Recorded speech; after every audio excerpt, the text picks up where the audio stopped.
بەڕێزان بۆ قسەکردن لەبارەی دانووسانی لاەنە سیاسیەکان و هەوڵەکان لەبارەی پێکێنانی کابینەی نوێی حکوومەت میوانداری ڕۆژنامەنووس نیاز عەبدوڵڵامان کردووە. نیاز خان سڵاوتان لەبێت و سپاس بۆم دەرفەتە. سڵاو لێوە بژین. سەرنجی بەڕێستان چییە لەبارەی هەوڵ و کۆبوونەوەی لاەنە سیاسیەکانی هەرێم لەبارەی پێکێنانی کابینەی نوێی حکوومەت دوای 186 ڕۆژ لە ئەنجامدانی پرۆسەی هەڵبژاردننی پەرلەمانی کوردستان. بەداخەوە ئەوەی کە بەتێکڕە لە ماوەی ساڵانی ڕابردوو لە هەرێمی کوردستان بینراوە ئەوەیە کە دامەزراوەکان بە جۆرێک شەرعیەتی خۆیان لەدەستداوە. حکومەتی کاربەڕێکەریش ئێستا لە قۆناغێکدا لە هەرێمی کوردستان پێویست بوو بە تەواوی دوای هەڵبژاردننی 30 ئەیلولی ساڵی ڕابردوو تا ئێستا کابینەی نوێی حکومەتی هەرێمی کوردستان پێک بهێنرایە. بەڵام کێشە هەرە گەورەکە ئەوەیە خودی دەست بەکاربوونی پەرلەمانی کوردستان قۆناغێکی تەواوی نایاسایی بڕی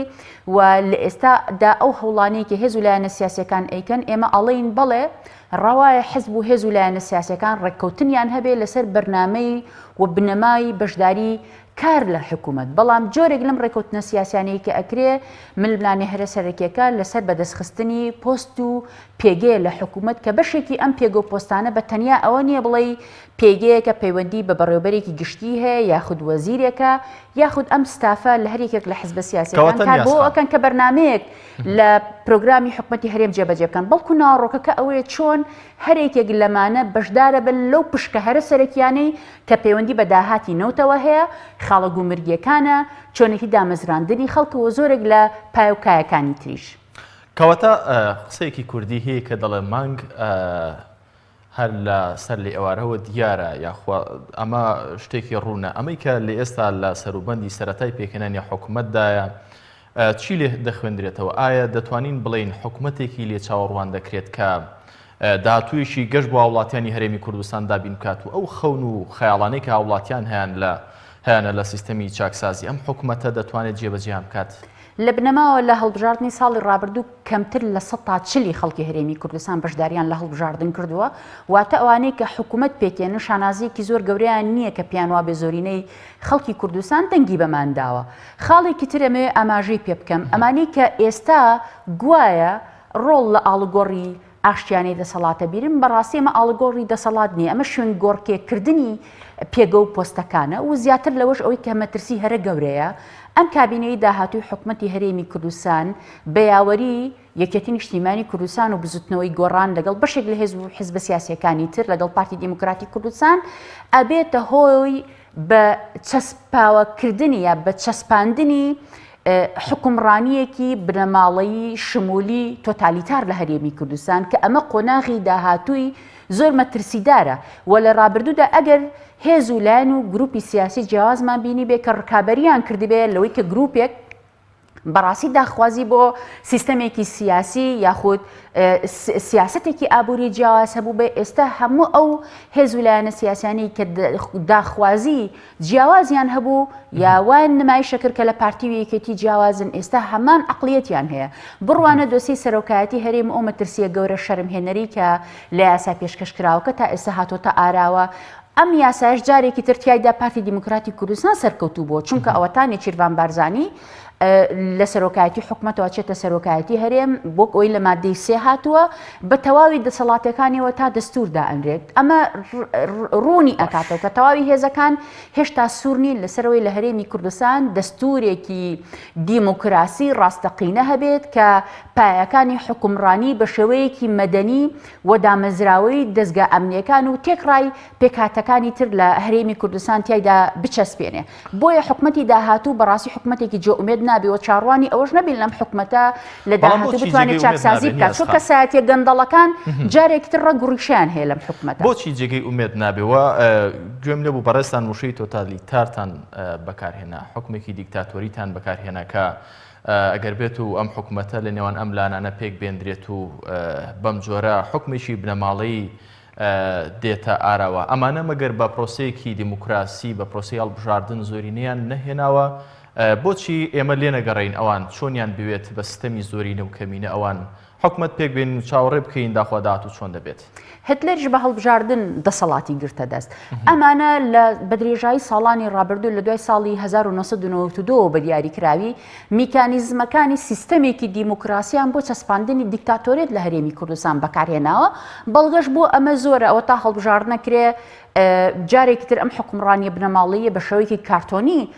ئاڵوگۆڕی دەسەڵاتەکەن و ئەمە ئەوە بڵێم کە ئەوەی کە پەیوەندی بە ڕۆڵی بزوتنەوەی گۆڕانە بەداخەوە بزوتنەوەی گۆڕان ئەو ڕۆڵە گەورەی کە پێویست بوو بیگێڕێت ئێستا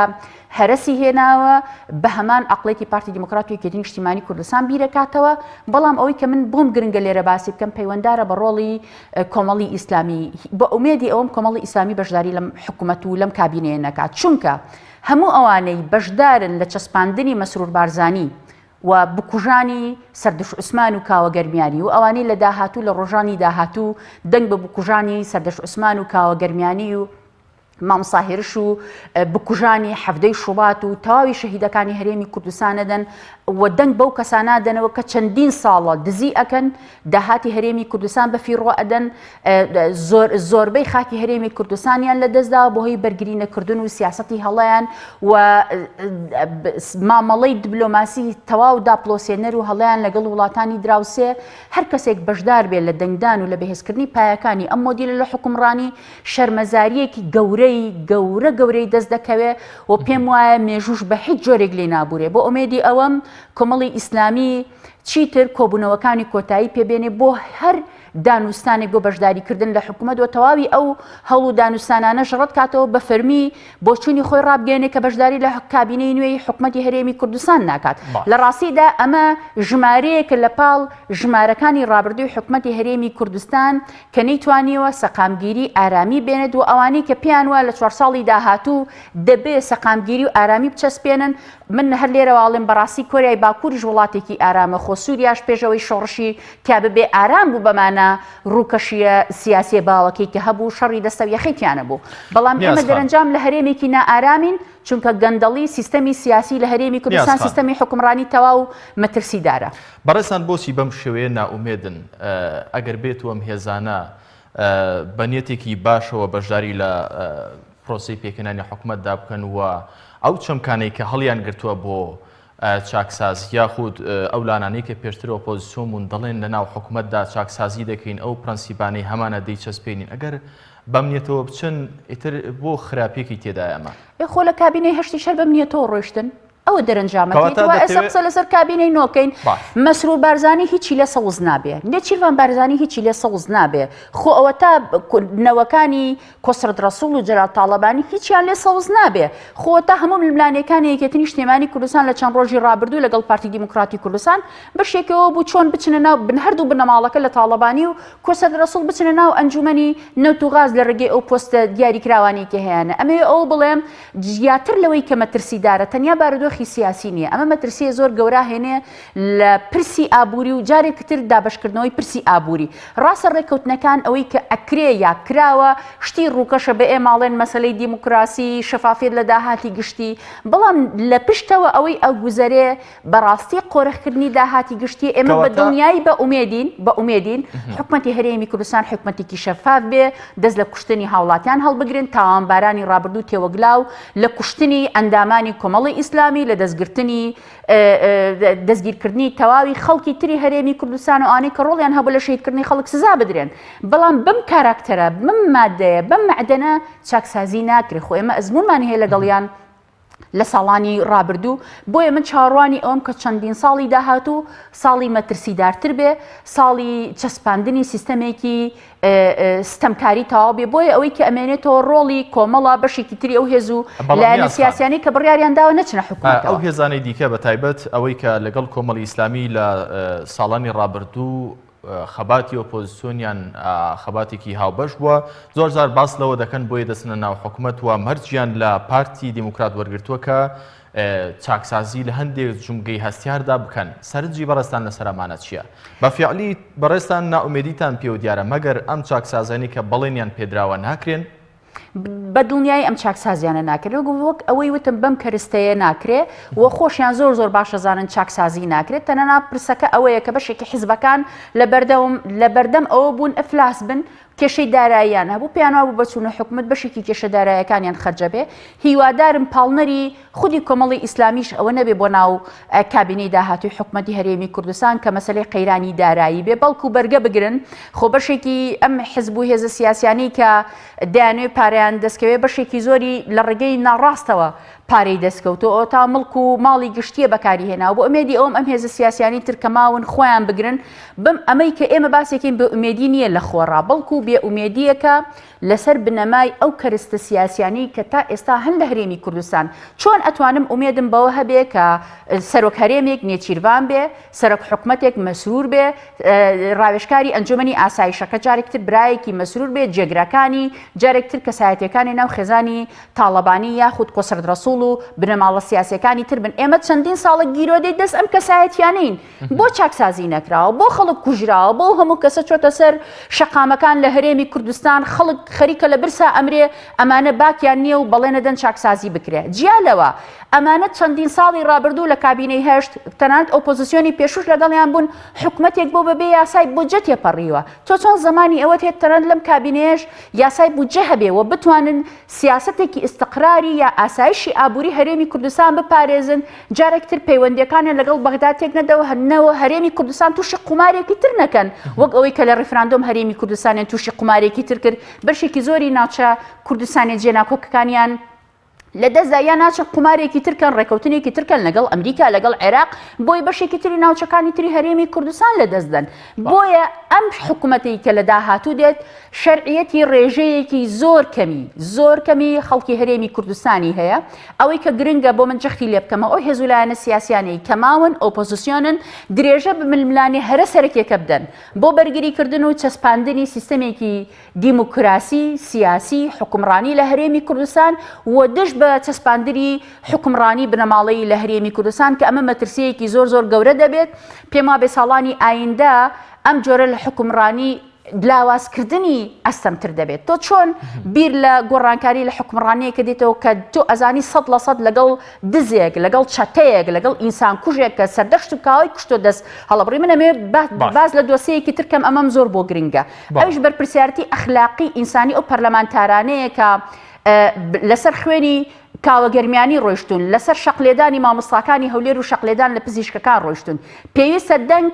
بەو حکومەتە نەدەن کە هێشتا بەشێکیان دۆسیەکانیان لە دادگا ماوە بۆیە ئەو ترسانەی کە بۆ پەرلەمانتارەکانە کرێمەوە لێرە ئەوە بڵێم کە ئەڵێن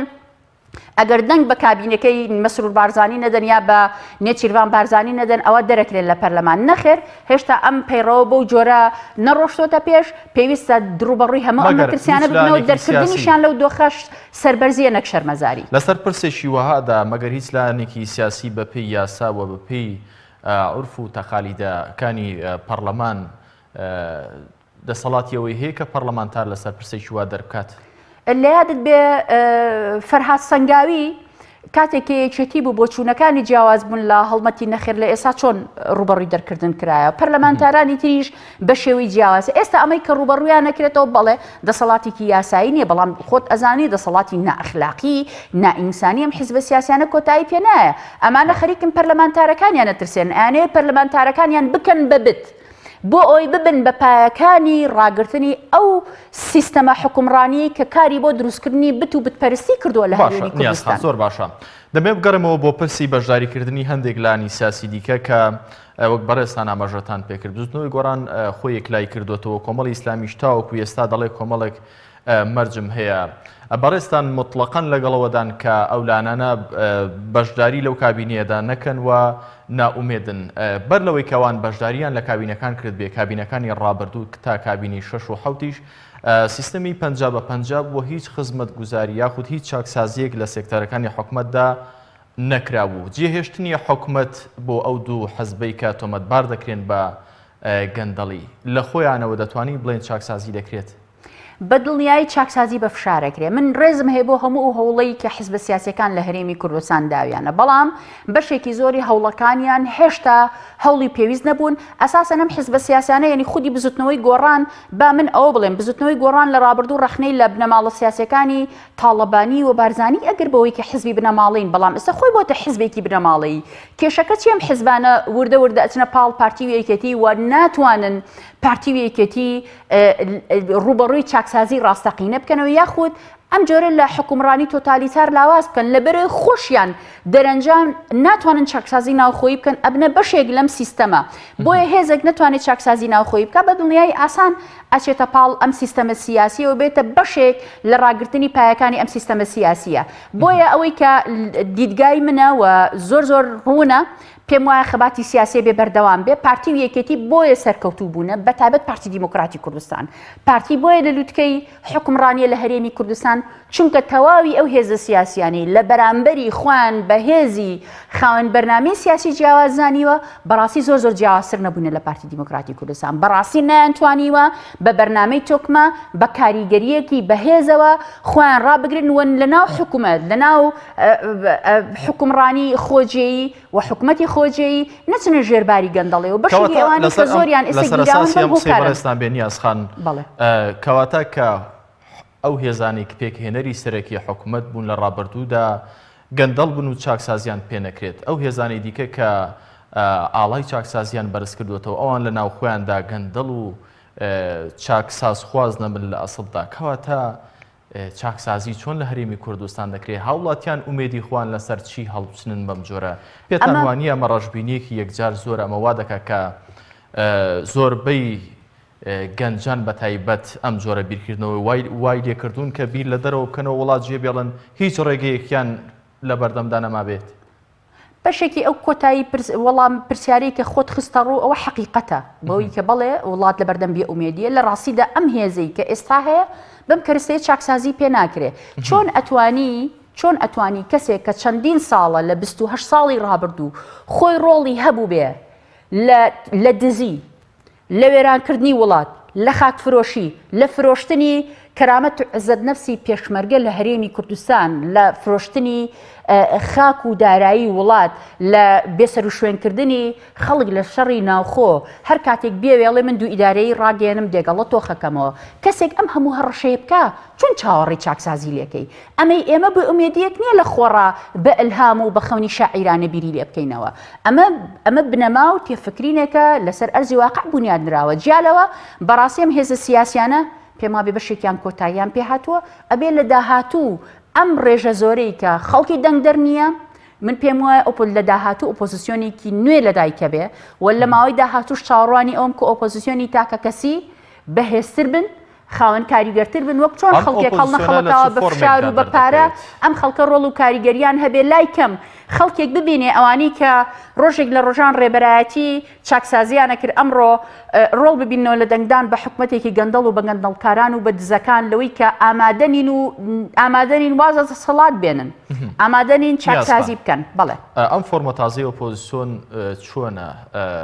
مەتنەکەیت گوت ئەگەر شەرحەکەی باس بکەی سپاس دەکەم وەکو کۆتا پرسیاریش ئۆپۆزیسیۆنی تاکە کەس مەبەستت چی بوو بە دڵنیایە ئۆپۆزیسیۆنی تاکە کەس خەڵکی وەک ئێمە خەڵکی تر هەن جۆرەها خەڵک هەن کە بڕوایان بە حزبی سیاسی نییە یا کاری حزبیان نەکردووە لە هەرێمی کوردستان کەسانی سەربەخۆن ڕێبەرایەتی دیدگا و عقلێکی جیاوازتری سیاسی لە هەرێمی کوردستانەکەن کە